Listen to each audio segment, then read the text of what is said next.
Hello wrestling lovers, কি অবস্থা সবার? স্বাগত সবাইকে রেসলিং লাভার্স নেটওয়ার্কের আরো একটি ব্র্যান্ড নিউ ভিডিওতে।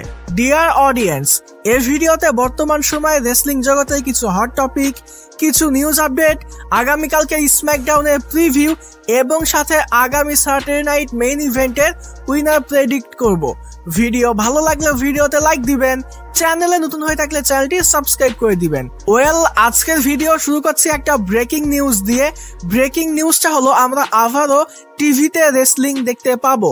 কেউ কনফিউজড হবেন না, টিভিতে রেসলিং দেখতে পাবো এর মানে এটা না যে আমরা মানডে নাইট র, SmackDown, WrestleMania, royal Rumble, survival series মানে প্রিমিয়াম যে লাইভ ইভেন্ট গুলো আছে আগের মতো আমরা সবকিছুই টিভিতে দেখতে পাবো এরকম কিন্তু কোনো বিষয় নয়। গতকালকেই আমার একজন সাবস্ক্রাইবার আমাকে মেসেঞ্জারে নক দিয়া বলতেছে, ভাই ডাব্লিউডাব্লিউ নাকি আবারও টিভিতে আসতে যাচ্ছে, আমরা নাকি আবারও টিভিতে সবকিছু দেখতে পাবো। তো তাকে আমি বিষয়টা পরিষ্কার করে দিলাম যে ভাই আমরা ডাব্লিউডাব্লিউ আগের মতো টিভিতে দেখতে পাবো না, বরং নভেম্বরের 1 তারিখে যে স্যাটারডে নাইট মেইন ইভেন্ট হবে সেটা আমরা টিভিতে দেখতে পাবো। কারণ বর্তমান সময়ে আমরা সবকিছু নেটফ্লিক্স থেকে দেখতে পেলেও এই স্যাটারডে নাইট মেইন ইভেন্ট দেখা নিয়ে কিন্তু আমাদেরকে অনেক বেশি হ্যাপা পোহাতে হয়। এটা কিন্তু বেশিরভাগ সময় ইউটিউবে আসে, আবার ইউটিউবে আসলেও সেটা কিন্তু আমরা নর্মালি দেখতে পাই না, আমাদেরকে কিন্তু ভিপিএন ইউজ করতে হয়। একে তো ডাব্লিউডাব্লিউ কোম্পানি তাদের নিজস্ব অ্যাড দিয়ে রাখে, এর উপরে ইউটিউবের অ্যাড তো আছে।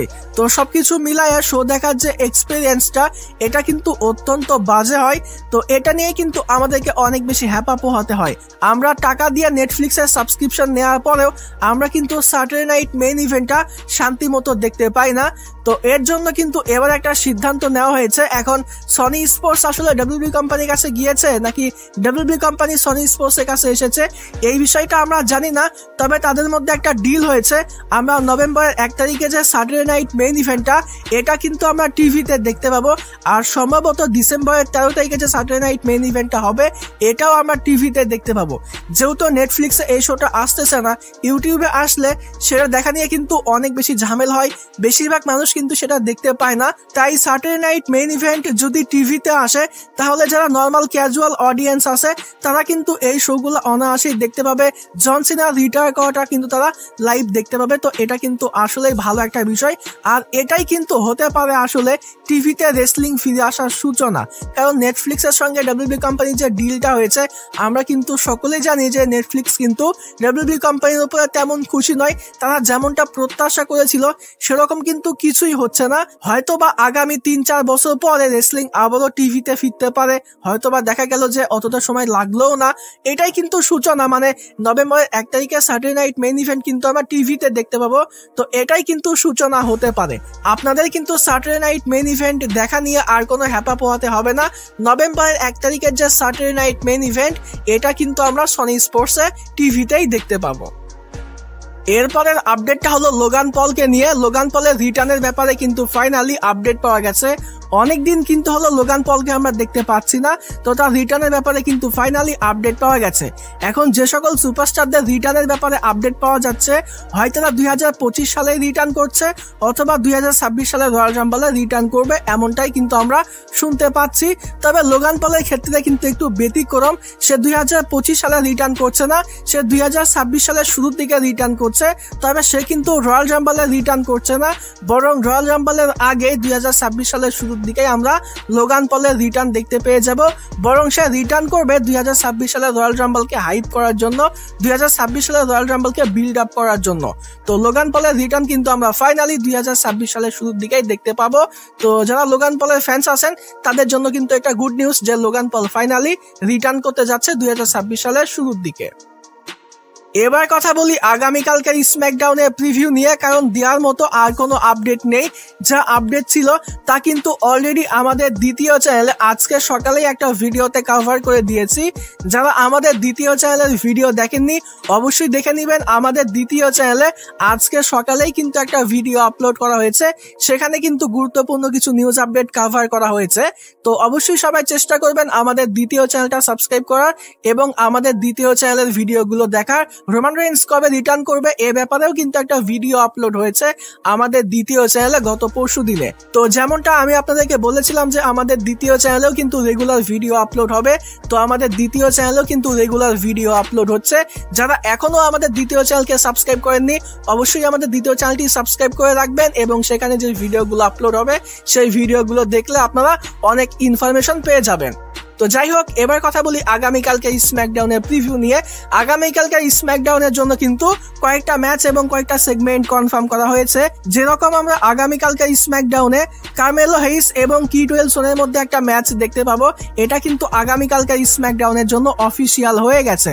এরপর আমরা অ্যালেক্সা ব্লিস এবং নায়া জ্যাক্সের মধ্যে একটা ম্যাচ দেখতে পাবো। আমি কিন্তু গত সপ্তাহে স্ম্যাকডাউনের রিভিউ ভিডিও বানানোর সময় বলেছিলাম যে সম্ভবত আমরা এ সপ্তাহে অ্যালেক্সা ব্লিস এবং নায়া জ্যাক্সের মধ্যে একটা ম্যাচ দেখতে পাবো। তো এই ম্যাচটা কিন্তু কনফার্ম হয়ে গেছে, আমরা অ্যালেক্সা ব্লিস এবং নায়া জ্যাক্সের মধ্যে আগামীকালকে স্ম্যাকডাউনে ম্যাচ দেখতে পাবো। ও হ্যাঁ, এখানে আরো একটা গুরুত্বপূর্ণ বিষয়, আগামীকালকে স্ম্যাকডাউনের রিভিউ ভিডিওটা কিন্তু আমাদের দ্বিতীয় চ্যানেলে আপলোড হতে পারে। তো সবাই আমাদের দ্বিতীয় চ্যানেলটিও সাবস্ক্রাইব করে রাখবেন আগামীকালকে স্ম্যাকডাউনের রিভিউ ভিডিও দেখার জন্য।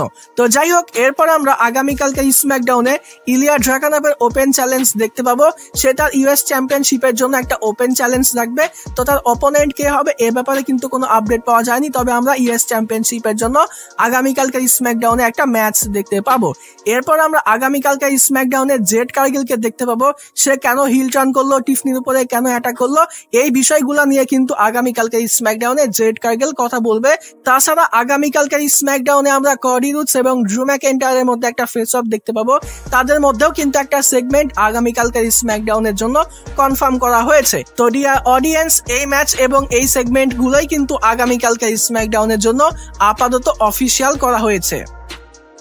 তো ডিয়ার অডিয়েন্স, আজকের এই ভিডিওতে এবার আমি নভেম্বরের 1 তারিখে হওয়া স্যাটারডে নাইট মেইন ইভেন্টের উইনার প্রেডিক্ট করব। যেই ম্যাচগুলো অফিসিয়াল হয়েছে সেই ম্যাচগুলোর মধ্যে কে জিততে পারে সেই বিষয়গুলো নিয়ে এই ভিডিওতে কথা বলবো। আর এই যে প্রেডিকশনটা, এটা কিন্তু সম্পূর্ণ আমার ব্যক্তিগত, আমার কাছে যা মনে হয় সেটাই কিন্তু আপনাদের সঙ্গে শেয়ার করব যে এই ম্যাচের মধ্যে কে জিততে পারে বা কার জেতা উচিত, কিভাবে এই ম্যাচগুলোর ফিনিশিং হতে পারে, সম্পূর্ণ বিষয় নিয়ে আমার ব্যক্তিগত মতামত আপনাদের সঙ্গে শেয়ার করব। তো প্রথমেই কথা বলি ওয়ার্ল্ড হেভিওয়েট চ্যাম্পিয়নশিপ ম্যাচকে নিয়ে, যেই ম্যাচটা হবে জেউসো এবং সিএম পাঙ্কের মধ্যে। জেউসো এবং সিএম পাঙ্ক দুজনেরই কিন্তু এই ম্যাচটা জেতার ঠিকঠাক সম্ভাবনা আছে। প্রথমেই কথা বলি জেউসোকে নিয়ে। জেউসোকে কিন্তু বর্তমান সময়ে কোম্পানি পুশ দিয়ে ভাষায় দিচ্ছে, তার পেছনে কিন্তু কোম্পানি রকেট সেট করে দিয়েছে।